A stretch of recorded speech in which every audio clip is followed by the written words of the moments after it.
Χαριτίνη η βούλτεψη. Τους αρέσει να φωτογραφίζουν κατά κύριο λόγο εγκαταλειμμένα αστικά σημεία. Ποιοι είναι, πώς δρούν και τι ακριβώς κάνουν και γιατί το κάνουν, θα μας εξηγήσει μια Ελληνίδα, η οποία είναι μέλος τους. Είναι η Ιωάννα Σακελαράκη, φωτογράφος.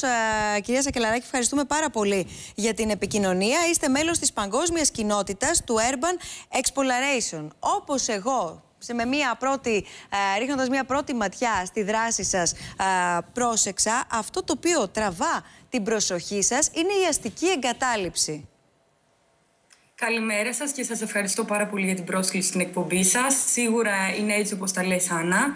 Αυτό που τραβάει την προσοχή μου στο Urban Exploration, συντομογραφία Urbex από τις δύο αρχικές λέξεις, στην ελληνική αστική εξερεύνηση, είναι η εγκατάλειψη στο δράμα της φύσης και στο έλεος της φύσης όλων αυτών των εγκαταλειμμένων μέρων ανά τον κόσμο. Επειδή εμείς, Ιωάννα, εντωμεταξύ βλέπουμε φωτογραφίες, βλέπουμε σαφέστατα την εγκατάλειψη, δεν το συζητώ καν. Θέλω όμως να μας το εξειδικεύσεις λίγο μέσα από τη δική σου ματιά και μέσα βεβαίως από το φακό σου. Πού βρίσκεται καταρχήν η αστική εγκατάλειψη και πού βρίσκεται η αστική εγκατάλειψη και πού τη βρίσκετε εσείς επίσης την αστική εγκατάλειψη? Λοιπόν, είναι έτσι ακριβώς όπως το είπες. Υπάρχει μια δικτυωμένη παγκόσμια κοινότητα εξερευνητών και η αστική εγκατάλειψη είναι παντού σε οποιαδήποτε χώρα του κόσμου. Αυτό που είναι εξαιρετικά ενδιαφέρον και ικανοποιεί μέρος της φιλοπεριέργειας όλων των εξερευνητικών είναι το γεγονός ότι είναι στενά συνδεδεμένοι με την αρχιτεκτονική, την ιστορία και την ιστορική αναδρομή στο παρελθόν κάθε τόπου. Για παράδειγμα, όταν κάνεις εξερεύνηση στη Γαλλία, λόγω της βασιλείας και της εποχής εκεί, μπορείς να βρεις κάστρα, παλάτια, αρχοντικά και τέτοια πράγματα. Στα νότια του Βελγίου, στη Γερμανία, λόγω της βιομηχανικής εποχής, υπάρχουν εργοστάσια, μεταλλουργία, ανθρακοριχεία. Έχω καλύψει ένα τεράστιο ποσοστό μέρων ανά την Ευρώπη και την Ασία και είναι εξαιρετικά ενδιαφέρον να κάνουμε αυτό το συσχετισμό με το πώς ήταν το παρελθόν και αυτό το ταξίδι αναδρομής στο παρελθόν κάθε τόπου. Στην Ελλάδα? Στην Ελλάδα δεν έρχομαι συχνά, αλλά προσπαθώ όποτε έρχομαι να κάνω όσο περισσότερα μέρη μπορώ. Σίγουρα επισκέφτηκα το αεροδρόμιο το ελληνικό, επισκέφτηκα τις Ολυμπιακές εγκαταστάσεις μετά από 10 χρόνια, που μπορείτε να δείτε φωτογραφίες που έχουν σίγουρα δημοσιευτεί και σε παγκόσμιο τύπο από διαφόρους φωτογράφους, το πώς, για παράδειγμα, οι εγκαταστάσεις των κανό και καγιάκ είναι σήμερα και είναι τελείως το έλεος της εγκατάλειψης. Και θα ήθελα πολύ να επισκεφτώ Λαύριο και διάφορα άλλα ελληνικά νησιά, στα οποία υπάρχουν μοναστήρια και διάφορα άλλα εγκαταλειμμένα μέρη. Ιωάννα, προφανώς μαγνητίζει, γιατί είναι και αυτό το οποίο θέλεις να φωτογραφίζεις, η αστική εγκατάλειψη.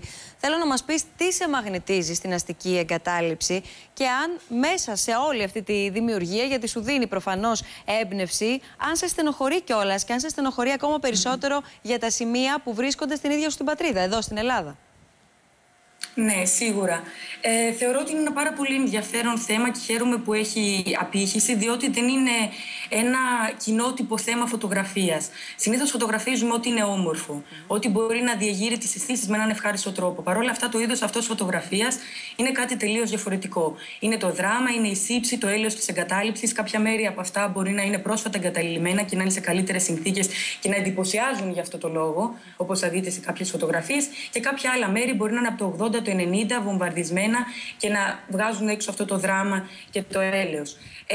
Σίγουρα, για παράδειγμα, στις Ολυμπιακές εγκαταστάσεις, σίγουρα νιώθεις πως είναι κρίμα ότι κάποια τέτοια μέρη δεν έχουν χρησιμοποιηθεί όπως θα έπρεπε.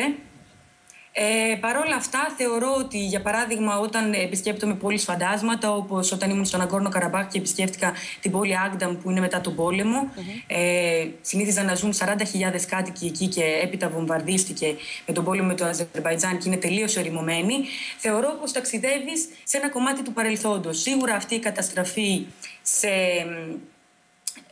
δημιουργεί ένα συναίσθημα στεναχώριας και δράματος. Παρ' όλα αυτά, είναι σαν να είναι ένα outdoor μουσείο που είναι παραμελημένο. Παρ' όλα αυτά, μπορείς να να κάνεις ντοκιμέντο πάνω στο τι συμβαίνει εκεί. Μάλιστα. Ιωάννα, χαρήκαμε πάρα πολύ που σε γνωρίσαμε. Να πούμε ότι σε έχουμε εντοπίσει στις Βρυξέλλες, σπουδάζεις και ζεις πλέον εκεί. Θα χαρούμε πάρα πολύ να σε φιλοξενήσουμε και στο στούντιο όταν θα επισκεφθείς στην Ελλάδα. Έχουμε πάρα πολλά να πούμε. Είναι πάρα πολύ ωραίο αυτό που κάνεις και χρήζει μεγάλης ανάλυσης. Πάρα πολύ ωραίο. Ευχαριστούμε πάρα πολύ. Καλή συνέχεια. Εγώ σας ευχαριστώ. Καλή συνέχεια. Καλή δύναμη.